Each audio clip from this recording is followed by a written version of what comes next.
Hello everyone, welcome to the Anime Recap Media YouTube channel. Please like the video, subscribe to help our channel and enjoy this full video. The peerless necromancer known as the corpse god dismembering soldiers with his magical abilities. With soldiers unable to subjugate him, a legendary hero known as the Calamity Crusher was sent in to fight him. After a hard-fought battle, the hero managed to kill corpse god.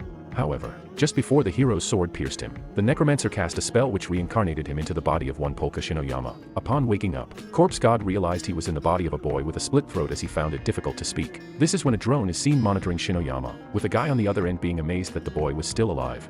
Corpse god, dazed by the new world he was in, walked around the city in awe of the architecture and technology. He was then apprehended by two cops due to his blood-stained shirt and his split throat. Before they could interrogate him, however, a girl named Misaki Sakimiya came to his rescue and ran away with him. Running into a desolate alley, the girl then revealed that she was an assassin who was tasked with killing Shinoyama. Following this, she questioned him on how he was alive after she jammed a crowbar through his throat earlier. Corpse god then accessed past memories of his body and found out that this girl was the one responsible for the death of Shinoyama. Thus, he ran for his life, being chased by Misaki with the intention to kill her target once more. Being backed into a corner, corpse god ran into a building that used to be a famous Yakuza execution ground. With his evil eye, he saw ghosts being present in a particular room of the building. This helped him activate his magical abilities, which he used to kill Misaki by piercing her with a gigantic skeletal hand. The episode ended with Calamity Crusher talking about his job still not being fully done. He felt there was activation of a spell at the last moment, which was akin to teleportation magic. However, his worries were put to rest with the body of corpse god in front of him, and the church saying that there was no trace of his soul being in this realm. A flashback of corpse god's life was shown, shedding light on how his own parents sold him to court sorcerers. From there, he fought as a necromancer until the empire eventually crumbled. After the downfall, he retreated into seclusion with the sole desire to live a peaceful life. However, the humans of his world did not leave him alone and even went so far as to burn the innocent children he had helped. This heinous act sparked a fire within corpse god, leading him to seek revenge on those who had wronged him. He then waited centuries in his lair before he was slayed by Calamity Crusher. Following his flashback, the backstory of Misaki Sakimiya was revealed, and viewers saw her parents being murdered by an assassin. The assassin in question was later hunted down and killed by her, as she ended up becoming a killer herself. She only killed killers but then wanted to try her hand at killing someone innocent, with Polka Shinoyama being her last job. After killing the boy, she thought that the next big adventure would be killing herself, leading to her jumping off the roof, only to be interrupted by Takumi, who said her job wasn't finished yet. This is where the flashback came to a close, as Misaki woke up, being welcomed by her intermediary Clarissa and a group of assassins. She and Polka then informed Misaki that she's still 100% dead. The story was then rewinded 40 minutes prior to her revival, where Clarissa was seen confronting Polka regarding the murder of her friend. While conversing, Polka requested that they wait while he healed Misaki. In the meantime, Clarissa received information from her informant Takumi Kuruya that the Shikuzawa building was on fire. When questioned, she informed Polka that there was an unregistered nursery in that building, caring for Yakuza orphans and children whose mothers worked in the nightlife biz. This prompted Polka to use his necromancer abilities to save the children from the fire, being assisted and monitored by Takumi. The episode then shifted back to the present once more, where Polka was seen asking Clarissa what it would take to find peace in this new world. She responded by saying money, before deciding to help him adjust and assigning Misaki and Takumi to the task. Takumi guides him to the building, and with the help of the dead parents' souls, the corpse god manages to save everyone. Polka moved into the torture building with the help of Takumi and a pair of skeletons. Later, they talked about Polka's family, which quickly led to a discussion about the other world from which he originated. Polka disclosed to Takumi that he was regarded as an abomination in his world, and people tried to destroy him. Polka also revealed that he was a colossal skeleton monster in his world and was referred to as the corpse god. He then explained to Takumi that he could finally achieve peace by talking down the person who had ordered the hit on him. When Takumi asked why Polka didn't ask Clarissa about the client, he replied that he did, but Clarissa allowed him to use the floor in exchange for keeping the secret. Polka also mentioned that Clarissa had agreed not to accept any further contracts on his demise. Hearing this, Takumi informed him that there are other intermediary assassins other than Clarissa as well. However, according to him, there aren't that many people who can kill Polka except maybe lemmings. They then talked about Misaki, where Polka revealed that his body's owner, the actual Polka Shinoyama, had told him to forgive her and that his soul was now in Takumi's throne. The three of them then talked about jobs Polka could be good at when a guy came to Misaki asking her to help him handle another gang's hitman. Polka accepted the job and the two of them went to the house the hitmen were in. However, they were ambushed, and despite the trap, Misaki managed to handle multiple enemies pretty easily before getting shot twice. Thinking she's dead, the attackers turned their attention to Polka, who revealed to them that Misaki had become a zombie and was now immune to bullets. Following that, Polka used a pair of giant skeleton hands to crush the enemies into a ball of dirt, avenging the dead spirits of children. We then saw Clarissa and her two underlings relaxing, after which the remaining gang members were taken out by a mysterious entity. Clarissa then spoke on the phone to the person who put out the hit on Polka, telling them that things were on a halt, which essentially meant that they had backed out of the assassination.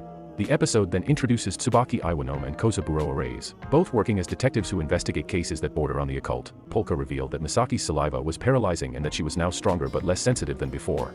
The episode ended with Lemmings appearing right where Polka squashed those gang members and cracked the ball of dirt open. This led to the police finding out the bodies and calling Tsubaki Iwanome and Kozaburo Arase to investigate due to the case being of occult in nature. Iwanome talking to his comps, 3 group members about the troublemakers they took down over the years and also about the 3 troublemakers still at large, Grim Reaper, Fire-Breathing Bug, and Lemmings. To this list, he added the appearance of skeletons and the human knot that was recently found, transferring the original soul of Polka Shinoyama into a shark stuffed animal. After that, he went with Misaki to a jewelry shop to buy stones that are rich in mana. However, seeing the price of the stones, they left feeling dejected. On their way back, the 2 of them crossed paths with Detective Arase, who caught Takumi's drone that was hovering above Polka and Misaki. While Polka asked the drone back, it was ordered by Arase to cut ties with Takumi. This angered Polka and he activated his evil eye, which made Arase retreated back in a flash. Takumi then gave the backstory of how he crossed paths with Arase when he used to run intel for a gang, revealing how Arase took down 8 of the gang's toughest fighters in no time. Takumi tried to persuade Arase to let his friends go, which led to the detective taunting him for being brave now that there was a distance between them, and revealed how Takumi sold out his friends in the past. With the situation growing tense, Misaki quickly moved to Arase's blind spot that made the detective react instinctively, giving Misaki the opportunity to kick him and claim it as self-defense. The duo then ran away from the scene but end up going to the bar where Clarissa worked, which also happened to be where Iwanome was at. This led to the detective urging the 2 of them to answer a few questions, with his partner Arase also arriving at the bar shortly. However, the light went off before the questioning could even begin and Lemmings made his appearance, dropping from the club's chandelier onto one of the bar tables. Arase chose to detain Lemmings, but the latter quickly incapacitated the former subordinates, prompting Arase to strike him with a broken piece of glass. Nonetheless, Lemmings paid little attention to Arase's actions and instead seized Misaki before making an attempt to flee. This led to Polka using necromancy, conjuring up blades and skeletal hands to prevent Lemmings from taking Misaki. Although Lemmings managed to dodge the attacks due to his incredible speed, he released Misaki in the process. Fortunately, Polka managed to catch Misaki with a giant skeletal hand. Misaki then told Lemmings something before stabbing him with a knife laced with her paralyzing saliva, giving Polka enough time to come up with a strong spell that took care of the mercenary. Lemmings then reported back to Takeru Shinoyama, the president of Shinoyama Security. Polka, Misaki, and Takumi were then seen brainstorming business ideas for Polka to earn money. This is when they were provided with a business idea by the ghost Polka found in the basement and helped possess Misaki's mechanical pencil. The ghost, Hozoroji, gave them the idea to open a fortune-telling business. The idea was a massive hit and Polka raked in a lot of money on the first day itself. Later that day, Polka, Misaki, Takumi, Hozoroji, and the real Polka were visited by Polka's twin niece and nephew, Kazuki and Shizuki Shinoyama. Polka told them that they both have a future and that he'll protect them, while looking at the spirit of the ghost hovering behind the twins. Polka promised the spirit that he will go home tomorrow and protect the twins. He was then provided with information about Shinoyama Group by Takumi. The twins were then seen walking back to their car where they were greeted by Takeru. He asked them about Polka and told them to care as well so that they don't fall victim to an accident like their older sister Sakusa. Saw Polka arriving at the Shinoyama estate, with Misaki by his side. They were greeted at the door by twins Kazuki and Shizuki Shinoyama, following which Misaki introduced herself to Polka Shinoyama's nephew, Takeru Shinoyama. She explained how Polka had talked her down from jumping to her death and helped her out of many situations. Listening to her, Takeru commented that Polka might have really changed and said that he never expected him to wind up with the daughter of Sakimiya Steel's owner. The conversation then shifted to Polka's niece Seo Shinoyama talking about shark movies. Thereafter, Polka met his father, Rosen Shinoyama, and talked to him about his adventures. After listening to him, Rosen asked him who he truly was. Polka tried acting natural but Rosen held a sword to his throat, stating that he wasn't his son. He then asked where the real Polka was and whether he was still alive. Suddenly, Polka felt that Kazuki and Shizuki might be in danger and ran out to protect them, telling Rosen that he will explain everything later. Following this, a flashback showed Sakusa Shinoyama dying at the hands of the notorious criminal, No, who had conspired with a Shinoyama relative to burn down their estate. Following the flashback, an employee informed Kazuki and Shizuki that a fire had broken out and asked them to evacuate. He tried ushering the twins into an escape tunnel. However, Kazuki refused and the person attacked them. Misaki was able to intercept the attack and fought the person who turned out to be No. The twins, on the verge of suffocation, were rescued by Polka, following which he and Misaki fought against No. The criminal unleashed his flames but was swiftly knocked out by Lemmings. The relative who conspired with the criminal then found himself in the custody of Takeru, with Dragon Palace agency present there as well. The episode then showed the arsonist, No, being incinerated by the real fire-breathing bug while he was transported by police. The troublemaker also left the message, "This world is a buggy program, so it cries for the flame." Iwanome and Arase were also seen talking to Phantom Solitaire about the fire-breathing bug. Lemmings informs Takeru Shinoyama that Polka reached Kazuki and Shizuki Shinoyama before he did. Takeru asks for details. Once resituated in the annex, Rosen Shinoyama dismisses his 3 hidden bodyguards when Corpse God requests privacy. Corpse God explains that he is an otherworlder who reincarnated in Polka Shinoyama's corpse and alludes to Misaki Sakamiya's culpability for Polka's death. Misaki says that Rosen would be within his rights to kill her and that she is unafraid of him, for he is a good person. The little shark plush flings itself between Misaki and Rosen's katana and spreads its flippers wide, just as a young Polka had done for his pet albino crocodile Shiro when Rosen intended to kill it. Rosen incredulously recognizes the plush as Polka and bursts into laughter, both at the ridiculous situation and how Polka seems to be enjoying himself. Since Corpse God needs a vessel of his own before he can return to Polka his body, once she and the Polkas do, he speculates that the intermediary they mentioned is probably Lisa Kuraki, someone he would rather avoid tangling with due to the heavy hitters in her arsenal, as much as he would also rather avoid the idea of a family member wanting Polka dead. He cannot discount it, and he supposes this must be karma catching up with him. Outside the damaged manor, Polka tells Takumi Kuruya over a call that he told Rosen the truth. Kazuki and Shizuki run over to thank Misaki and Polka for saving their lives. Polka replies that the credit goes to the fortune teller Corpse God and the twins' guardian angel. Before he and Misaki go check on Polka's pet, Misaki asks Corpse God if he intends to form a contract with Suzuka Shinoyama. Corpse God looks back at Suzuka, hugging the twins in utter contentment. Eventually, he replies, but not now. In Tokyo Penitentiary, Tsubaki Iwanome informs Kozaburo Arrays and the Phantom Solitaire, Tena Sorimura, that the real fire-breathing bug incinerated a patrol car and its arsonist occupant. In other words, Solitaire says, bug preyed on a mimic. When Iwanome denies his request for another look at the Shikuzawa building footage, Solitaire decides to go see it for himself. The lights switch off. Arrays switches on his flashlight only to discover Solitaire is long gone. Under a late afternoon sky, Solitaire immediately begins plotting his comeback tour. Comps 3 assembles for an emergency meeting wherein Iwanome briefs his subordinates on Solitaire's criminal career. Fumio Yamada ushers Iwanome, Arrays, and a third Comps 3 man to the television. A familiar mustachioed news anchor is reporting on Solitaire's prison breakout despite Iwanome's media muzzle. Takumi, meanwhile, has to explain to Corpse God and Hosoroji who Solitaire is since Hosoroji died before Solitaire began his criminal spree. Misaki wonders why the news anchor's voice changed from a woman's to a man's. Iwanome flicks through the television channels with increasing alarm, for each one is broadcasting the same exact feed. The news anchor, Solitaire, removes his glasses and announces that he will resume performing a week from now, so the police ought to take advantage of their grace period. His villainous airs are undermined when he indecisively fumbles his sign-off catchphrase. Solitaire's face on the police's TV screen is replaced by the equally frazzled faces of the anchors of the news channel the TV is set to. Arrays wonders how Solitaire managed to jack the airwaves. Iwanome says he probably bought airtime from the grocer, who remains as much of a merchant in his cell as he was out of it. After the broadcast, Sorimura was confronted by the real fire-breathing bug who tried to burn him to death. However, with the help of his magic tricks and athletic ability, he evaded the fire attacks. While dodging, he talked to the bug about how waste in any form is a good thing. The end of the episode saw Seo Shinoyama arriving at Polka's place with a shark-themed sleeping bag and a bodyguard. Seo Shinoyama, having invited herself to the abandoned building as its new lodger, tells her new housemates Misaki Sakimiya and Takumi Kuruya that it is nice to meet them. She introduces herself as Polka Shinoyama's niece and her attendant Xiao Yulei as a trainee butler, something she only learned today. Misaki, unlike Takumi, has no need to introduce herself since Seo remembers her from brunch.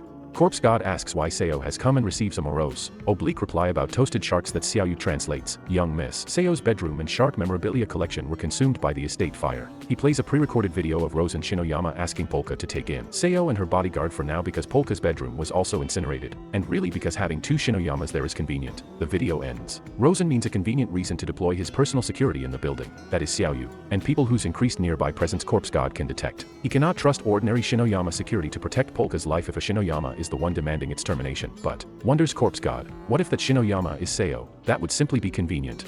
Misaki and Takumi leave. In the manor's front hall, Kozaburo Arrays and a spying Kazuki and Shizuki Shinoyama listen to Tsubaki Iwanome questioning a maid about the arsonist. Another maid tells the twins the men are policemen, but they disbelieve her. Iwanome, with his dyed hair, piercings, and host-like clothing, looks the farthest thing from a cop. Takaru Shinoyama, shadowed by his bodyguards Taipei and Bao, approaches the inspectors and expresses surprise at seeing them, since he thought the police finished interrogations the day prior. Iwanome says he and Arrays have come from a slightly different department bearing questions for Takaru specifically. Once the 5 have head to a private room, Iwanome names fire-breathing bug as a suspect in the estate arson. Takaru skeptically supposes that if Iwanome is being truthful, then they have seen the last of fire-breathing bug's crimes. Iwanome makes no guarantees, so Takaru makes a point of describing how anxious he has been to see the police capture fire-breathing bug ever since Bug burned down several buildings that clients had entrusted to Shinoyama security, thereby tarnishing the company's reputation. Iwanome winces at this and Takaru's follow-up. Of course, an arrest wouldn't count for much if they escaped from prison, like Phantom Solitaire, who, incidentally, caused Shinoyama Security's stock price to fall when he kidnapped the Prime Minister, not that Shinoyama Security was even involved. Takaru hopes that Iwanome can guarantee no further stock tumbles. After exiting the manor, Arrays remarks to Iwanome, of course. Takaru notes, my grandfather seems to be making moves of his own. A flashback then shows Xiaoyu's limbless body in the hospital due to him running into the Agakura on his first job. In this critical condition, Xiaoyu hears his father say he'll now serve as a Tingfu. This means that he'll be a living child whose body will be used to cultivate a poisonous bacteria. Hearing this, Rosen buys Xiaoyu from his father to use him for testing their latest cyborg technology. A scantily clad Lisa Kuraki lounges by the side of a hot tub and browses information on the Shinoyama's cyborg research on her phone. Her two subordinates, as they skinny dip in a hot tub, offer commentary. The blonde wonders if the client who requested the hit on Polka Shinoyama was not a Shinoyama family member after all, while the brunette says it would make sense to use one of their own assassins if said assassins are actually that powerful. The brunette immediately pulls her in for a kiss when she reaches the hot tub. While the two have sex, Clarissa answers the blonde's question about the Shinoyama's ties to contract killers by remarking that the Xiaoyu family is the one she hears about most. Known as the High Lie, Black Lightning, the clan was forced to switch from their traditional methods to the latest Shinoyama technology. The two families' relationship, she says, is unique. In the abandoned building, Xiaoyu continues listening in on Corpse God's conversation as he wonders what the imposter's goal is. The episode ends with Polka, Misaki, and the others preparing to open the fortune-telling business again when Iwanome and Arrays walk through the door, and Iwanome asks Polka to read his fortune. Ivanome and Gozaburo visit their shop. Ivanome emphasizes that he comes here this time not to investigate the case, but to try divination. Since Gozaburo is not interested in divination, the corpse god performs the divination for Ivanome alone. During then, the corpse god tells exactly what Ivanome has experienced. Ivanome doesn't think he really has divination abilities, because he ties a scarf over his head. Ivanome speculates that a communication device is hiding inside the scarf. Through the communication device, Takumi provides him with the information he has gathered, but he never expects that the corpse god will control a pen and write down a very mysterious mark on the note. Ivanome is shocked. He grabs the corpse god by the collar and asks why he knows the mark. As a soothsayer, the corpse god explains that he is only showing him the way. Ivanome speculates that the corpse god may have been instructed by someone. He realizes that he was acting too impulsively and immediately lets go of him. Before leaving, Ivanome gives him a fortune as the divination fee. It is worth mentioning that the corpse god does not know the specific content of the note, and the mark was written by Hosorugi, the undead attached to the mechanical pencil. Meanwhile, Ivanome arrives at Lisa's bar and tells her about Hosorugi. Hosorugi used to be the chief of their precinct. He once told Ivanome that the purpose of the community safety division is to protect children, and the mark means something very dangerous. Ivanome mistakenly thinks that Lisa told the corpse god about the mark, and is upset that she has put innocent children in danger. Unexpectedly, Lisa denies it. Ivanome doesn't press her for more specific things. He is very respectful to Hosorugi. He vows to put the police station in order and guard the children before Hosorugi returns. A few days later, Tina's performance begins. Countless flying ships suddenly appear in the sky, all of which are painted with the mysterious mark. The corpse god recognizes the mark, which is the emblem of a destroyed empire in another world. With the appearance of the emblem, members of a mysterious organization engage in heated discussions, as if the emblem is the symbol of their organization. Unwilling to expose the organization, they immediately launch an attack on Tina. But they don't find the real Tina and only find a humanoid doll that resembles him. After the doll is attacked, Tina immediately concludes that it is the mysterious organization that wants to murder him. He is very curious about this organization, and the reason why he drew the emblem on the ships is that he wants to attract their attention. Tina's plan is perfect, and the assassination of the mysterious organization allows him to find some clues. According to the direction of the shooting, he believes that the attacker is in the police helicopter. He deduces that the mysterious organization has penetrated the police, and tells his thoughts on the live stream, offering a lot of money to collect information related to the mysterious organization from the audience. The corpse god and his friends are also watching Tina's live stream. During then, the corpse god mentions another world, which is heard by Saya. At her request, the corpse god tells her about his origins. He is reincarnated to Earth from another world, and in his previous life, he was a necromancer from Byandi Empire. After the empire was destroyed, a hero named Shagrua killed him. The corpse god then cast reincarnation magic and was reincarnated into Polka's body. He says that Polka's soul is safe and promises he will return his body in the future. Surprisingly, Saya has long seen through that he is not Polka. After listening to his explanation, she believes him for the time being, but she still can't accept the fact that Polka has been killed and decides to take a shower to calm down. To see if Saya is the one who sent someone to kill Polka, Misaki follows her into the bathroom, but Saya can tell her intention. She thinks that Misaki has always felt guilty about killing Polka, so she wants to ease the guilt by punishing the culprit. Saya comforts Misaki, saying that Polka is a very kind person and that he has long forgiven her. During the days they spent together, she also got to know Misaki a little, and she believes that she is not a bad person. Misaki feels very touched, and she becomes friends with Saya. After Saya takes a bath, Misaki officially announces that Saya is not the one who sent someone to assassinate Polka. Both the corpse god and Takumi decide to believe her. Now the most important thing for them is the emblem, which is an important memory of the corpse god, and he won't allow anyone to defile it. If the mysterious organization intends to use the emblem to do something bad, he will not let it go. After the discussion, they intend to follow Tina's words and start an investigation from the police. They hack into the police system and discover that Ivanome has caught the attention of Superintendent General Jirataro for investigating Hosorugi. After observing Ivanome, Jirataro concludes that that Ivanome is just trying to find out who framed Hosorogi and decides to believe him for the time being. Considering that Ivanome is the one who knows Tina the best, he gives Ivanome the task of investigating Tina. Afterward, Tina comes to the corpse god's divination shop. He uses special makeup techniques to disguise himself as an ordinary person, and then deliberately asks about the mark to test the corpse god's abilities. Surprisingly, the corpse god really knows some inside details. He does not allow the emblem to be defiled, so he stresses that the mark drawn by Tina is wrong and draws the real one on paper. Tina speculates that the corpse god is related to the mysterious organization. Believing that it is a test for him, he does not dare to reveal his true identity and decides to leave. At this time, the corpse god suddenly mentions a girl in a wheelchair. She appears to be the guardian spirit of Tina and is concerned about what he has done. Tina isn't sure if the corpse god can really see the spirit behind him, but he is interested in the corpse god's abilities, and he decides to continue observing him. It is worth mentioning that another customer who comes to the divination shop asks the same question as him. Before leaving, Tina sees the mysterious customer. Based on the raincoat on her, he recognizes her identity: fire-breathing bug. At night, Azuma is sorting through the information he has overheard. He often heard the name Hosorogi, but he searches the intelligence network of the family and finds nothing. At this moment, a sound of footsteps suddenly comes from the roof. He rushes to the roof and meets Tina, who lands on the roof of the base and seemingly intends to do something bad. Azuma recognizes him as a wanted criminal, deciding to capture him and slowly interrogate him. What they don't know is that Takaru has been sending people to observe the base. Knowing that Tina is fighting Rasen's guard, he decides to participate in the fight as well. At this time, the corpse god is asleep, unaware of what is happening around him. He dreams of his past life. At that time, he was a necromancer in the Byendi Empire, which underwent a great change. The army was swallowed by the pit, and the home wrecker dragon fled with the general and troops. The corpse god wanted to go to the front to help, but was blocked by his master, who thought this war was very stupid. She did not want to go to the front line to help, but she would try to protect the people they know. She reminded the corpse god that they are necromancers with unlimited time. Therefore, they should cherish those who live in a limited time. Unfortunately, the corpse god ultimately did not fulfill his master's wish. The empire collapsed, and the people around him died tragically. All of this made the corpse god extremely guilty. At the end of the dream, the Majesty suddenly came to him. The corpse god wants to call the Majesty's name, but is woken up by Poka. It turns out that Poka is very frightened when he notices the sudden appearance of 2 lines of burning text on the wall. The corpse god checks the handwriting. He judges that it is man-made, not a prank of the ghost. At this time, he receives a mysterious phone call, in which he is asked if he is a bastard child of Sabaramon. Hearing this familiar name, he feels very shocked,